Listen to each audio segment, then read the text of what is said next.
There's several things with Gen 3 which I think would be beneficial for RFID. The first one that will come up with a lot of other people is modulation. And the modulation has to do with reliability and throughput.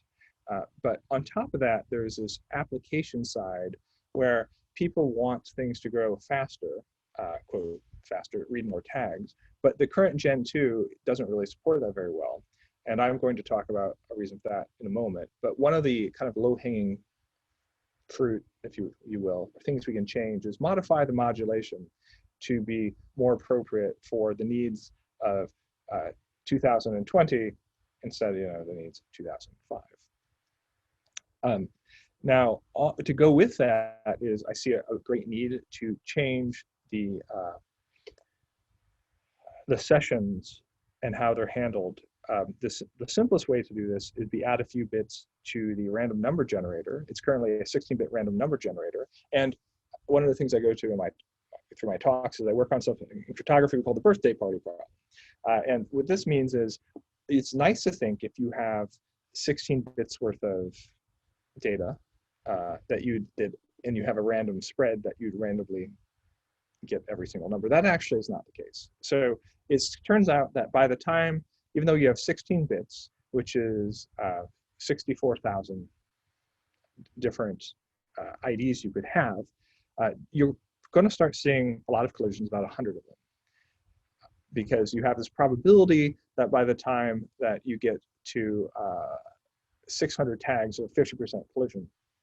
And this is why when you use RFID, you have this whole like popcorn thing. You can go and a bunch of them come through and you keep on using your interrogator on them. And as the reader goes through them all, and you have a couple that finish off at the end. And I think there's some more efficient ways to deal with that.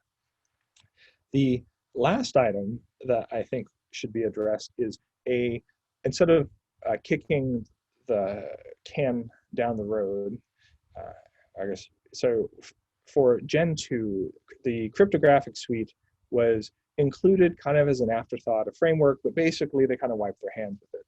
There's a lot of reasons this could have happened, particularly back in 2005, 2010, is because of different rules in cryptography. But I think there should be a concerted effort to come up with a way to have a standard for signing different aspects. Some of these are implemented in industry. They're based off of AES, which is fine, but AES is a great cipher that will take billions and billions of years to go through. But it also takes a lot of silicon area, particularly compared to some of the other lightweight ciphers coming out of the NIST 4118 working group, which is focused on lightweight cryptography.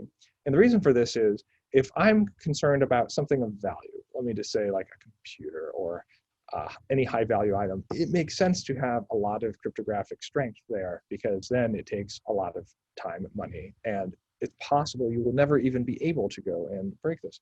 But in case if you have, like, let's say as an example, a $10 t-shirt, you need $10.01 of cryptographic strength to protect that shirt from counterfeiting and disruptions, supply chain, a whole bunch of things there. So there needs to be a balance as appropriate for the type of tagging, because that correlates directly to the type of silicon implementation that's required and the cost. I believe that long term, everything is driven by a minimally viable silicon implementation. We saw this with MPEGs. We saw this with MPEG 1, MPEG 2. We see this with DVD players. And particularly this is very much true for the zebras and impinges of the world, where they have these very, very tiny tags. So we would have to loop them down there, because what we have to find out how we implement this is we look at the smallest thing they possibly can put an antenna on, figure out how much extra silicon space is there, and then try to fill that space. But those are my three thoughts on Gen 3. It's changing the modulation, addressing that, increasing the random number space, and possibly changing how that is implemented as far as sessions. And the last one is including an actual cryptographic suite.